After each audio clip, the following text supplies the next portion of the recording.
Good morning, class. This is Reader's Workshop. This is where I want you to learn to change your voice when you see punctuation marks and also think of the characters in the story. Who are they? What kind of people were they? So, as a review, let's go over punctuation marks. Okay, if you come to a period, you stop, take a breath, continue reading. If you come to an exclamation mark, you're excited. Happy birthday, or you're yelling. If you come to a question mark, you're asking a question. Your voice naturally goes up. What are you doing here? And then you're waiting for an answer. If you have a comma between words, that means stop, pause, take a breath, count to 3, continue reading. If you have quotation marks, that means the words that's between the quotation marks, that character's saying something. Change your voice to that character to make the reading interesting. Now, for Reader's Workshop, I can pick fictional or traditional literature. Now, I've really picked an old one, traditional literature, and it's called Call of the Wild. Now, I hope this isn't going to get me too sad. I hope it's not a sad story about a dog. Let's see. The original story was by Jack London. Adapted, that means she took the story and changed it a little bit to make it her own, by Elizabeth Olsen. Illustrated, that's the person that did the picture, by Jane Madej. Buck lives in the sunny southland of Judge Miller's place. From a shady spot near the driveway, Buck, who's a dog, can watch over Judge's property. He can see the wide lawn, the yard, and the clear pool. Far in the distance, he can see the outlines of the orchard where trees are growing and woods. Buck had a good life. He spent his days enjoying Southland's fine weather. He rolls in the grass, he jumps into refreshing pool, he runs from the tip of the driveway to far reaches of the woods. Without stopping to rest, he doubles back and returns to the house. He turns around. His strong legs never tire. In the evenings, when the air is cooler, Buck lays at the Judge's feet near the fire in the house. Many people live on Judge Miller's place. A dozen gardeners tend the lawns and trees. Another dozen housemaids clean and cook in the house. Many animals live on Judge Miller's place too. Behind the stable where they keep the animals, a pack of fox terriers, those are hunting dogs, live in a kennel. They help Judge Miller hunt in the fall. A few small dogs live in the house. Buck thinks they are strange. The small dogs never even stick their noses outside to sniff the fresh air. Buck is neither kennel dog, that means purebred dog, nor house dog, a dog you just keep in the house. He goes where he pleases and does what he likes.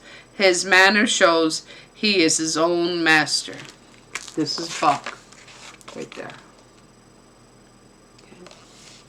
One day, from the spot near the driveway, Buck sees one of the gardeners. "Hello, Buck," says the gardener.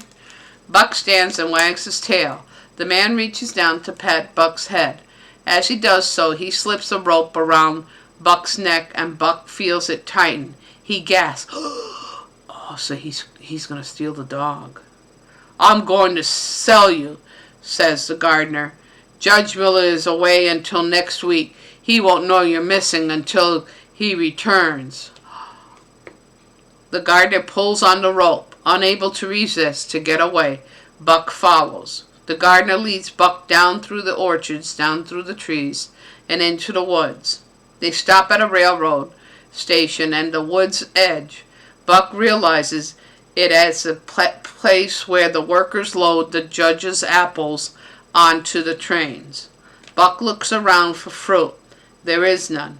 Instead, he sees a stranger with a large cage.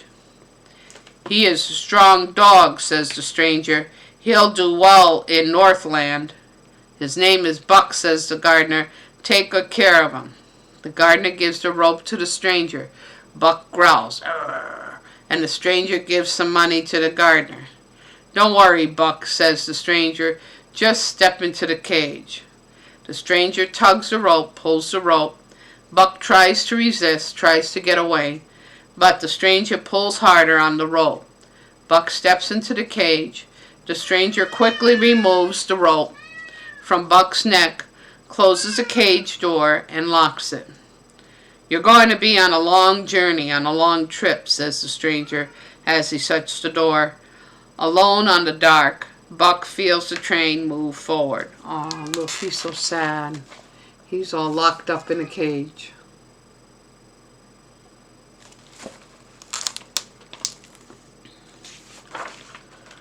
The train speeds along. Buck does not recognize his surroundings. "This isn't the Southland," thinks Buck. "The sun is less bright and it's colder." "Poor Buck," says the conductor. "You're shivering. I'll put some hay in your crate, but you'll have to get used to the cold. You're going to the Northland." Buck welcomes the hay. He crawls into it to keep warm. One day, the truck chugs to a stop. The conductor opens Buck's cage. Buck hears and sees dogs, hundreds of them in the open field. They are all shapes and colors. They seem to be everywhere, jumping, running, playing, eating, or sleeping. Buck jumps from the train cart. His feet sink into something white and cold on the ground. Oh, what do you think that is? He springs backward with surprise. He sniffs at it. "This must be your first snow," says the conductor. When the night falls, Buck feels the air turn bitter cold. He looks for the conductor and his cage with the warm hay, but the train is gone. Buck shivers in the snow. "You must be new here," says a friendly voice. Buck looks up and sees a big yellow dog. "My name is Dave," says the yellow dog.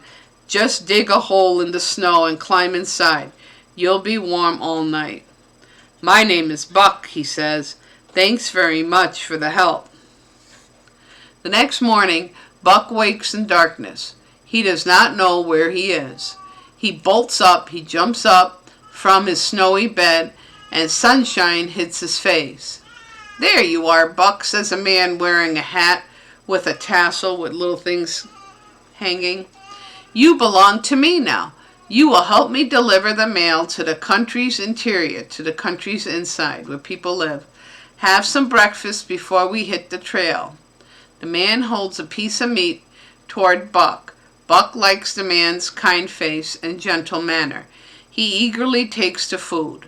After breakfast, the man with the tassel hat leads Buck to a sled. He fastens an arrangement of straps and buckles to him. Buck feels like the horses at Judge Miller's place. The man fastens some dogs in front of Buck and one behind him. Buck does not know what to do. He feels the pull of the strap and becomes afraid. "Don't worry, Buck," says the dog behind him. "I'll tell you what to do." And Buck turns to see Dave and the big yellow dog. Suddenly, the man yells, "Mush!" So it's a dog sled. All of the dogs strain and the sled moves forward. That means they're pulling. The experience is new and strange. Buck is embarrassed about having to do the work of a horse, but he pulls the sled with all his might, and quick learner, Buck soon pulls the sled as well as the other dogs. Right here where my thumb is, that's Buck, and there's the kind man with the hat. That's Buck.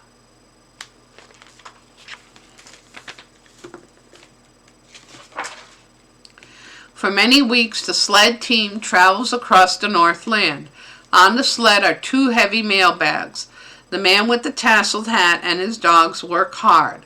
Buck learns how to live in the Northland. Dave shows Buck how to bite the ice out with his teeth. When it collects between its toes, he shows Buck how to break the ice on top of the water dish by striking it with his paw. Over time, Buck's senses grow sharper. That means he starts learning everything.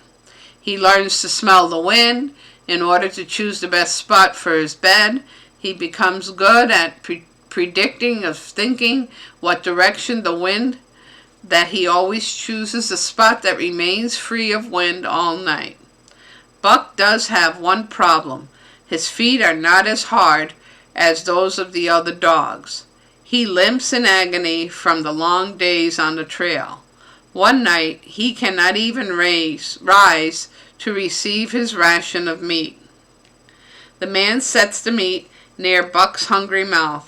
While Buck eats, the man massages, he rubs Buck's sore paws. The next day the man puts 4 tiny shoes on Buck's feet. Buck runs with the shoes, and the feet no longer hurt. After a while the shoes fall off, but by then Buck no longer needs them. His feet are tough enough for the trail. Here's the man, and he puts the little shoes on his feet. Buck likes pulling the sled with the other dogs. He takes pride in the hard work. At the end of the day, he feels good, even though he is very tired. The man with the tassel hat drives the sled across the plains and river beds, because they're frozen. He goes right across. The dogs run in the deep snow and the thick, slick ice. Sometimes the ice cracks beneath their feet, and the man drives them forward as fast as possible. He does not allow them to stop because the weight of the sled would pull them through the ice. They can sink. One day, along the 30-mile river, the team crosses a patch of very thin ice. The lead dog, Spitz, breaks through it. He plunges into the water. The harness quickly pulls the next 3 dogs into the hole after him. Buck and Dave strain with all their might. Their paws slip and fly, but they move back slowly. The man pulls the dogs from the water. They are coated with ice. "We must build a fire," says the man. Buck and Dave find wood. Buck and Dave dig into the snow. Soon they each have large sticks in their mouths. The man uses the wood to build a fire. The cold, wet dogs run around the hot flames and circle. The ice melts around their bodies. Soon they are dry and warm. The dogs are grateful for Buck and Dave's help. The man is grateful too. Here you can see where the lead dog and the other 2 dogs fell in there, and Buck and the yellow dog and the man pull them out.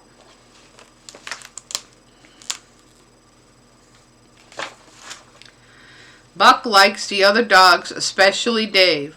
Almost all of them like him too. Buck's strength, speed, and survival skills, how to stay safe, make him a valuable member of the sled team. His manner, well known at Judge Miller's place, makes him stand out. Spitz, the lead dog, is threatened by Buck, so he's jealous. One night, while Buck is eating his ration of meat, he looks up at a beautiful moon. When he looks down again, his meat is gone. Spitz greedily eating it. "That wasn't a good idea," says Buck. "Next time you won't be so lucky." "You're no match for me," says Spitz. "I'm the lead dog and I do what I want." A few nights later, Buck leaves his cozy sleeping spot for a drink of water. When he returns to his bed, he discovers Spitz in it. Oh, the dog went in his bed. "I warned you," said Buck. "I can do what I want," said Spitz. "I'm the strongest dog on the team." "Not anymore," says Buck. In a flash, the 2 dogs pounce on one another. They jump each other. In a matter of seconds, Spitz proves to be no match for Buck's strength and speed. With a bruised body and a hurt dignity, Spitz slinks away. Buck is now the lead dog. So now Buck's the master. Buck leads the team across the Northland. His instincts become sharp. If he catches the scent of a bear on the wind, he knows to direct the sled away from it. If the team loses control of the sled going downhill, Buck knows to run away from the incline. So instead of going straight down, he knows to move it away. The man trusts Buck's instincts and follows him. As in the earlier life, Buck again carries himself as if he is his own master. He goes where he pleases and does what he pleases. But unlike before, Buck now prefers to be with the man and to work for him. He helps the man deliver the mail to the interior country, to the inside of the country, in record time. After only a few days of rest, the team begins to return trip. All the dogs are eager to hit the trail. Buck remembers the judge and his former house. He recalls the days spent at the end of the driveway. He remembers rolling in the grass and diving into the pool. He thinks of the fox terriers and the house dogs. He misses the Southland sometimes, but he loves the Northland.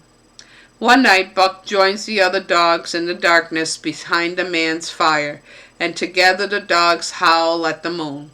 They all call out to the spirits of their ancestors who pulled the sleds long ago. Buck even thinks he can see his ancestors' paw prints. He imagines that he is following the ancient path. Buck knows that in his new life is the right life for him. With joy, he lifts his head to the full moon and howls. So at least it ended up happy. He ended up enjoying the life that he lives now. Right here. So now this is your time to read. Read out loud to someone. If there's no one to read to, then read to yourself. If you don't have a book, go to the class tag or the district website and reread one of the reading pages. Reading makes perfect. Remember to fluctuate your voice and think of the characters how they are. Until next time, happy reading.